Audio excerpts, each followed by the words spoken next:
This is the closest you can get to the lake now. यहाँ पे आके हम अपने आप को रोक नहीं पाए, हमें यहाँ पे आना ही था। This is the observatory which is controlled from Bangalore. कैसी थी ठंडी? बहुत ठंडी थी। मैंने तो 2 थर्मल्स पहने, स्वेटर पहना और मैं शॉल लेके सोई थी और 2 कंबल। पूरे ट्रिप में यही कल का दिन था जहाँ पे हमारा थर्मल, शॉल, ग्लव्स सब कुछ बाहर निकल गया।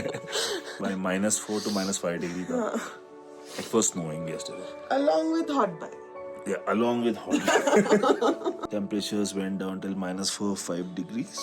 But अब थोड़ा better है. Now it should be around 3 to 4 degrees. लेकिन लेक बहुत सुंदर दिख रहा है यहाँ से. तो फटाफट थोड़ा नाश्ता करेंगे और निकलेंगे लेक की तरफ. So see you there. Thank you.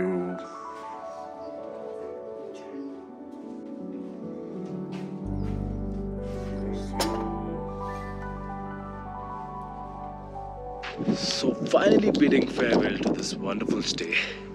यहाँ से हम लेक की तरफ जाएंगे, बट इस स्टे का सब इन्फॉर्मेशन मैं डिस्क्रिप्शन में डाल दूंगा। इनका नंबर आपको गूगल में डायरेक्ट नहीं मिलेगा, it is available only on booking.com। But यहाँ पे एक बंदा है जिसका नंबर मुझे मिल चुका है, the manager. I will add that to, you can directly contact them. Directly contact करोगे तो आपको यहाँ का प्राइस 3500 के आसपास पड़ेगा, but this is seasonal, it may change or not.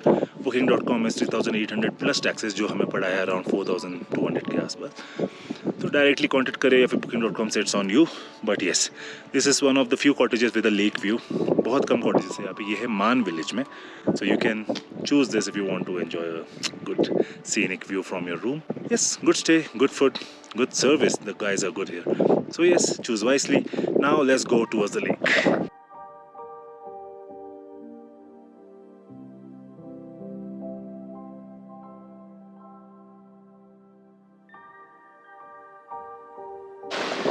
So this is the closest you can get to the lake now. मैं जब 10 साल पहले आया था तो हम गाड़ियाँ वहाँ तक लेके जाते थे, कोच तक। बट कुछ टूरिस्ट जो ओवर स्मार्ट टूरिस्ट है, जो अपनी गाड़ियों को पानी के अंदर डालने लगे, कचरा फैलाने लगे, उनकी वजह से आज गाड़ी और बाइक्स लेके जाना मना है। पूरा बाउंड्री बना रखा है यहाँ पे। So this is the closest we can get from the Man village, जो मेन एंट्री पॉइंट है। वहाँ से तो आप गाड़ी लेके भी नहीं जा सकते, इतने नज़दीक तो आ भी नहीं सकते। This is a very holy lake. Holy lake के साथ साथ this is one of the highest lakes of the world. एक प्राइड की बात है हम हिंदुस्तानियों के लिए। हालांकि सिर्फ 40% ये लेक हिंदुस्तान के अंडर है, बाकी 60% तिब्बत के अंदर है। I feel very blessed whenever I come here। 10 साल बाद आ रहा हूँ, but still the same feeling, वही आँख से आंसू निकले। A very very very beautiful lake, enjoy the view.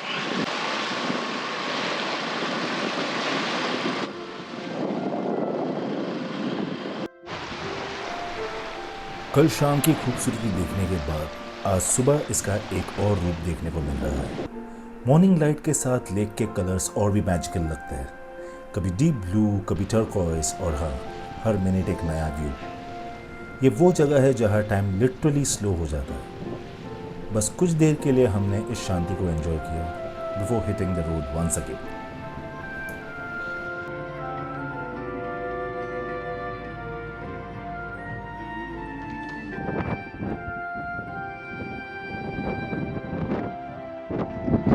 सो आप लोग मान विलेज से थोड़ा आगे आओगे, यहाँ पे मेराक विलेज है, उसके आगे आपको पैंगोंग त्सो का क्लियर व्यू मिलते जाएगा। क्लियर व्यू क्यों? लेस पॉपुलेटेड, ज़्यादा लोगों को ये जगह पता नहीं है, इसलिए मैं ये वीडियो बना रहा हूँ कि हमें भी पता नहीं था।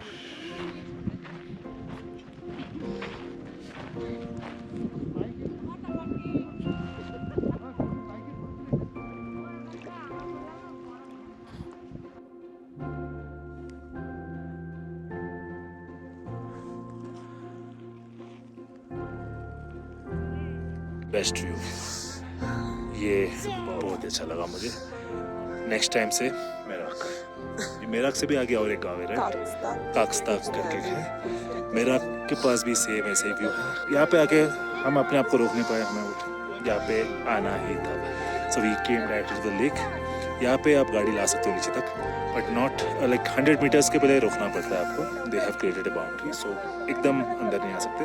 बाकी आपको ये जो 3 इडियट्स से फेमस हुआ है वो स्कूटर, बम वाले सीट्स सब मिल जाएंगे, but they are chargeable for photograph. But yes, this is a very beautiful place. You can come. It's snowing, we are enjoying, we are having a great time.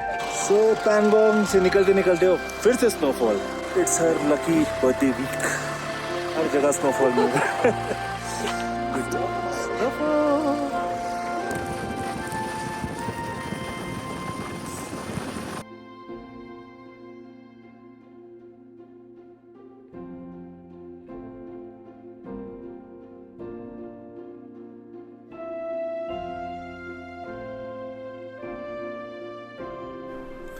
अब हम निकल पड़े हैं हानले की तरफ, लेकिन इस रूट पर एक ऐसी जगह आती है जो हर इंडियन के लिए सिर्फ एक डेस्टिनेशन नहीं, एक इमोशन है.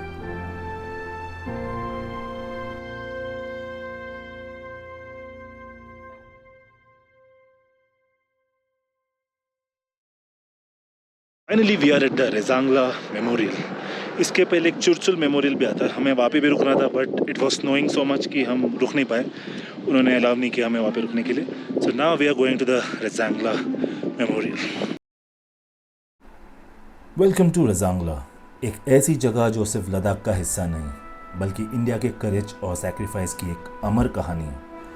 जैसे ही हम रेजांगला वॉर मेमोरियल के अंदर एंटर हुए, हमें इंडियन आर्मी के एक डेजिग्नेटेड सोल्जर ने रिसीव किया और वहीं से शुरू हुआ एक ऐसा एक्सपीरियंस जो सिर्फ हिस्ट्री नहीं, एक इमोशन बन गया.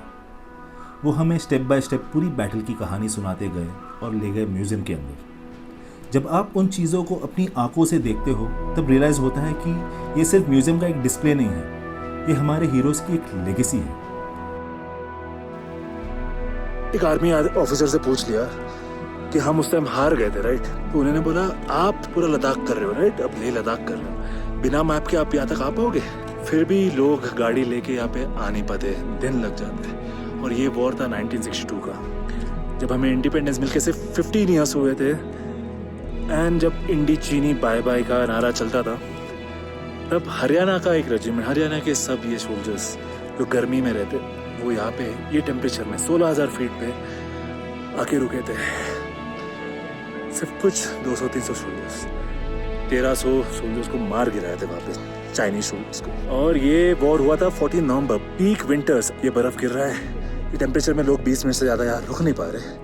और ये इन्होंने 16 घंटे ये वॉर लड़ी थी गाइस. उसके बाद इनकी बॉडीज मिली थी फरवरी में, जब पीछे से बैकअप पहुंची थी. तब 2-3 महीने लग जाते थे पासेस क्रॉस कर करके आने में. तो गाइस हम हारे नहीं थे, हालातों ने हरा दिया था, लेकिन हम जीते थे, जंग लड़े थे. हमने चुसुल जो एरिया जो हमने जिस क्रॉस करके आए, वो हमने हमारे पास ले लिया. यहाँ पे एक पहाड़ है, चीनियों का मेन मकसद था कि वो पहाड़ कब्जा कर ले. अगर वो पहाड़ कब्जा हो जाता तो आज पूरा पैंगोंग ले उनके कब्जे में होता, जो कि आज नहीं है. But still after that war we lost 60% of Pangong to Chinese, the Trishul hill to the Chinese. But still ये हिल अपने पास रह गया, इसलिए आज हम हैं, आज हम यहाँ घूम कर. So a big salute to the army people. जय हिंद. कि इनका आर्मी कैफेटेरिया है जहाँ पे आप स्नैक्स एंड ड्रिंक्स एंजॉय कर सकते हो. सो इस क्लाइमेट में कढ़ी चावल मिले तो ज़्यादा ही मज़ा आएगा. सो I have ordered kadhi chawal made by our army man.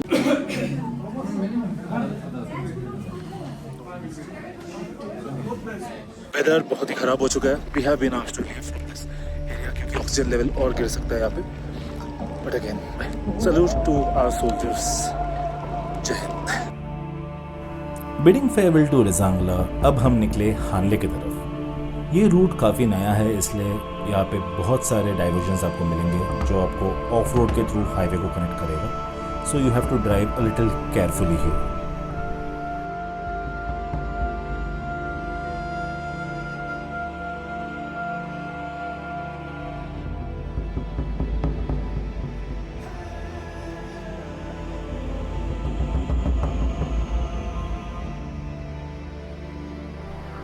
और अब शुरू होता है adventure. As we move further towards Hanle, the smooth roads disappear and Ladakh shows us its wild side. Off-road tracks, loose sand, strong crosswinds और देखते ही देखते हम एक massive sandstorm के बीच में आ गए. Visibility almost zero थी. हर सेकंड स्टीयरिंग पर फुल कंसंट्रेशन चाहिए था. नेचर के सामने इंसान कितना छोटा होता है वो यहाँ आके सच में समझ में आता है। लेकिन इसी अनप्रेडिक्टेबिलिटी की वजह से लद्दाख इतना स्पेशल भी है। हर किलोमीटर एक नया चैलेंज और हर चैलेंज एक नई स्टोरी। आज सुबह से हमें स्नो मिल रहा है, अब मिल रहा है सैंडस्टॉर्म। विजिबिलिटी बहुत ही कम है। हानले जा रहे थे क्योंकि हमें स्टार गेजिंग करना था, but looking at the weather लग नहीं रहा है कि हम स्टार गेजिंग कर पाएंगे, but hoping for the best. Let's see क्या होता है। It's too dusty here.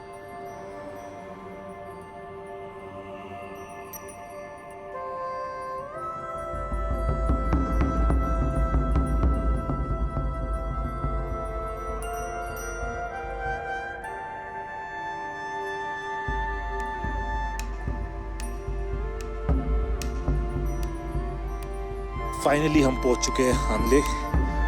It was a very dusty drive. आप ये देख के समझ सकते हो, गाड़ी के अंदर भी इतना धूल मिट्टी हो रहा था because that was a sandstorm.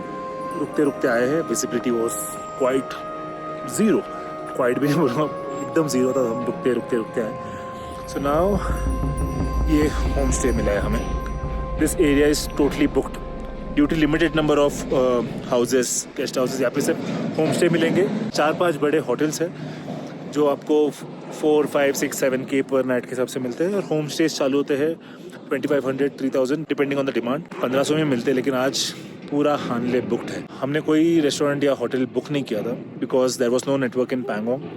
यहाँ तक भी कोई नेटवर्क नहीं है, एंड पैंगोंग के बाद यहाँ तक एक भी फ्यूल पंप नहीं है। तो अगर आप लोग आ रहे हो तो कैरी एक्स्ट्रा फ्यूल। और यहाँ पे विलेजेस में आपको मिल जाएंगे। यहाँ पे 100 रुपीज़ लीटर के हिसाब से लोग बेचते हैं आपको। सो यहाँ से मैं 20 लीटर फ्यूल खरीदूंगा क्योंकि कल हमें उमलिंगला करना है। उमलिंगला के बाद सोमिरिरी भी करना है, तो वो प्लान हम अब कल करेंगे। बिकॉज ऑफ नो नेटवर्क मैं मैप डाउनलोड नहीं कर पा रहा हूँ, and I don't know how the route is. तो कल उमलिंगला करने के बाद प्लान करूँगा यहाँ पे अगर वापस रुकना है या फिर डायरेक्ट सोमिरिरी निकलूँगा। यहाँ पे एक ऑब्जर्वेटरी है। It's like one of the India's और world's biggest telescopes here, which is controlled from Bangalore.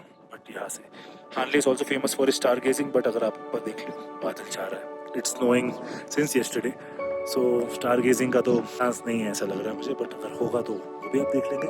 But let me get ready, let me gate fresh and leave for the observatory because वो सिर्फ 5:30 बजे तक चालू है and it's 4:30 already. So let's go.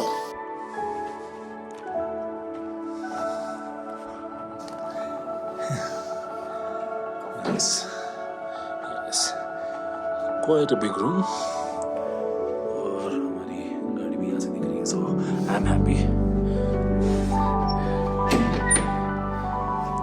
Quite spacious washroom, जेट वेट सब चल रहा है, so all good.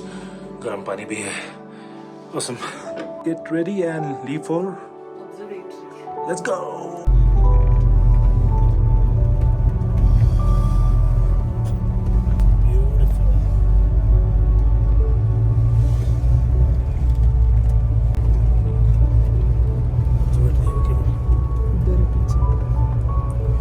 We are at the highest observatory.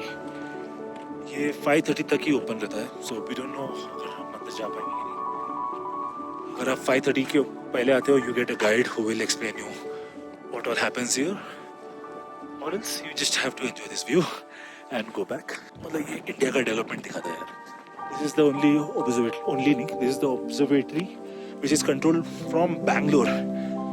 Bangalore से कंट्रोल होता है ये, यहाँ से नहीं। And this is the place where you can see the Milky Way very easily. But आज ये बादल छाए हुए हैं, इसलिए हम शायद नहीं देख पाएंगे। But still, observatory देख लेंगे। एंड फाइनली हम पहुंच गए हैं इंडियन एस्ट्रोनॉमिकल ऑब्जर्वेटरी के कैंपस में। ये सिर्फ एक ऑब्जर्वेटरी नहीं बल्कि इंडिया के सबसे इम्पोर्टेंट स्पेस रिसर्च सेंटर्स में से एक है। इसकी हाई एल्टीट्यूड, क्लीन एयर और ऑलमोस्ट क्लाउड फ्री स्काइज की वजह से साइंटिस्ट यहाँ डीप स्पेस को ऑब्जर्व करते हैं। यहाँ लगे पावरफुल टेलीस्कोप्स लाखों और करोड़ों लाइट ईयर्स दूर मौजूद गैलेक्सी, स्टार्स और सेलेस्टियल ऑब्जेक्ट्स को स्टडी करने में मदद करते हैं। सोचो, जिस आसमान को हम सिर्फ खूबसूरत समझ कर देखते हैं, उसी में साइंटिस्ट यूनिवर्स के नए राज ढूंढते हैं। इस जगह पर आकर एक बात तो ज़रूर समझ में आती है, जितना हम अपने बारे में सोचते हैं उससे कहीं ज़्यादा बड़ा और मिस्टीरियस ये यूनिवर्स है। Glad. So we are glad that it was open. Madam थक चुकी है इतना सा क्लाइम करके, तो was worth it. अब चिल करेंगे. हो गया, अच्छा हो गया. अच्छा ड्राइव हो गया, अच्छा सीनिक रूट, खाएंगे पिएंगे सोएंगे और चिल करेंगे जो हम करते हैं. अब चिलिंग चालू है. मैडम मैगी और movie. We enjoyed some good food and called it a night क्योंकि कल होने वाला है इस लद्दाख एक्सपीडिशन का सबसे एक्साइटिंग डे. हम निकलने वाले हैं दुनिया के सबसे हाईएस्ट मोटरेबल रोड की तरफ, दैट इज़ उमलिंगला. लेकिन वो एडवेंचर अगले एपिसोड में. Till then, this is your fit 90s kid signing off. Bye bye.